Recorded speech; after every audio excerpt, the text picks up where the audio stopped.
Hi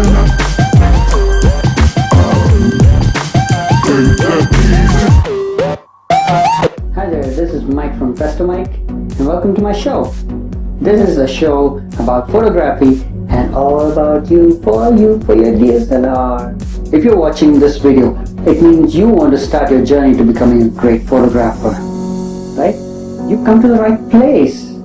In this series of videos, I'm going to present to you various tips and tricks that will help you become a better photographer quickly.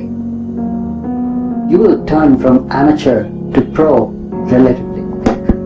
I will not be talking about the history of the camera or photography or how individual parts were invented. You can learn all about that from various other great courses which are available right now on the internet. My focus is to give you the information you need to get up and running fast. Let's start with 5 basic tips you should start practicing right now. Tip number 1. Learn all you can know about your DSLR.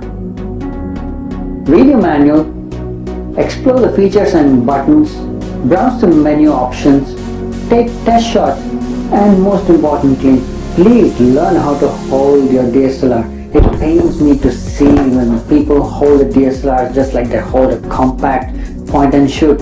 That is not the way to hold a DSLR. Maybe not just this video, but some video I'm going to show you exactly how you're going to hold your DSLR camera for the best results. Do all these and you will be well on your way to taking great photographs in no time at all. Tip number 2. Shoot the RAW mode. What's RAW, you may ask?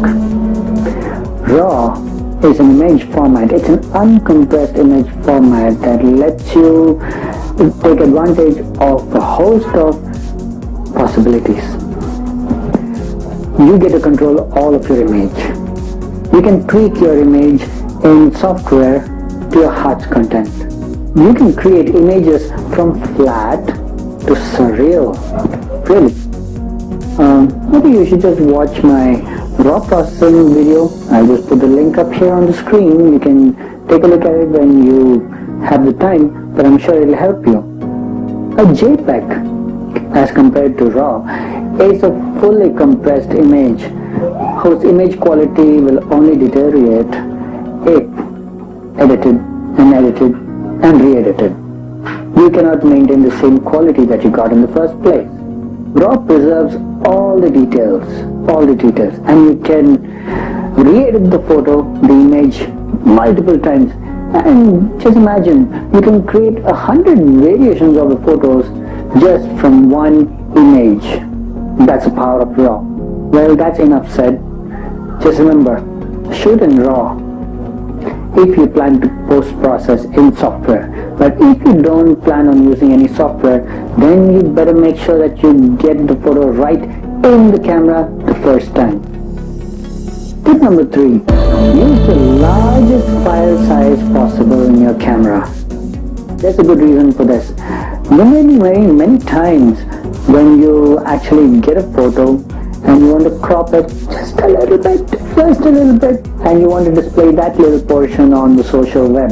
But then when you actually do that, when you crop the image, you hardly can see anything. It's so grainy, it's not clear at all. You know the culprit?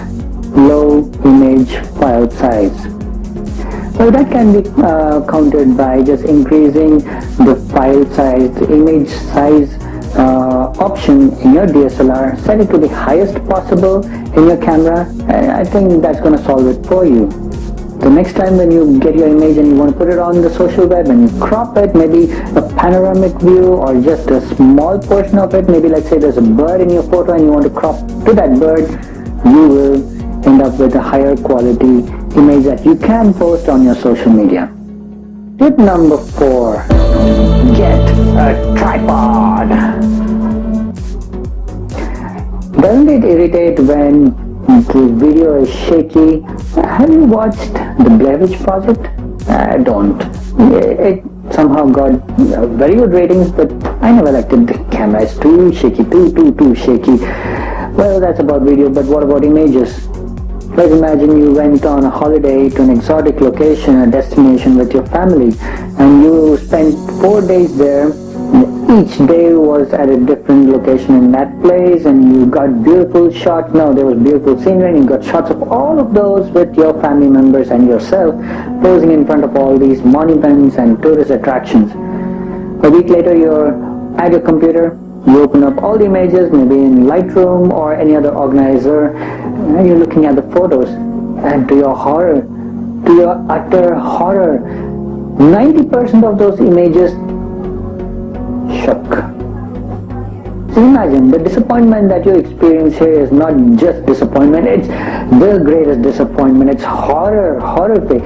You're not going to go back to that place again, spending all that money to get the photos that you just missed. Well, at least using this tip, you can prevent something like this from happening again. Get a tripod. You get tripods in various budget ranges.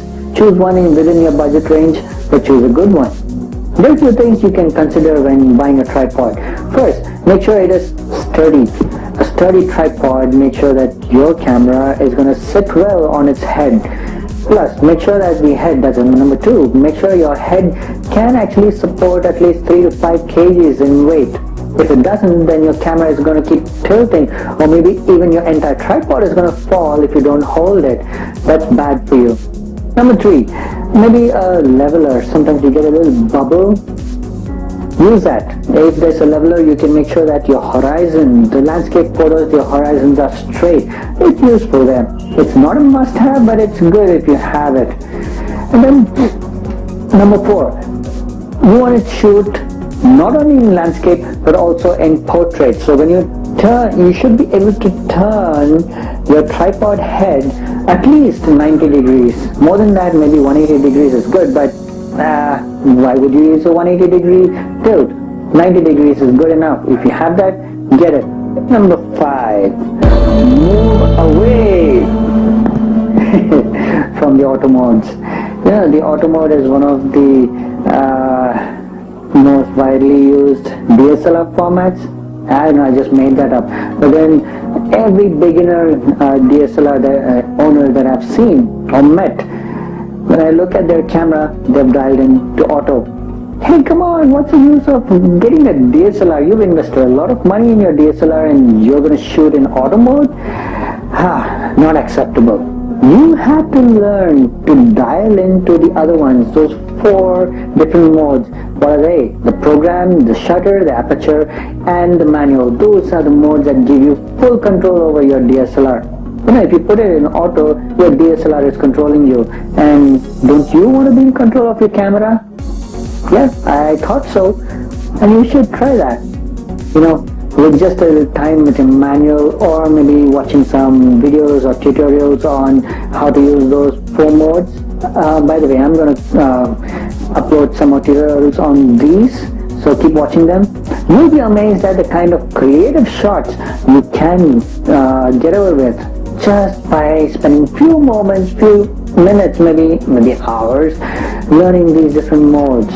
Of course, before that, there's something else that you gotta learn, and those are coming up in future videos. To summarize, these are the 5 tips that you learned today.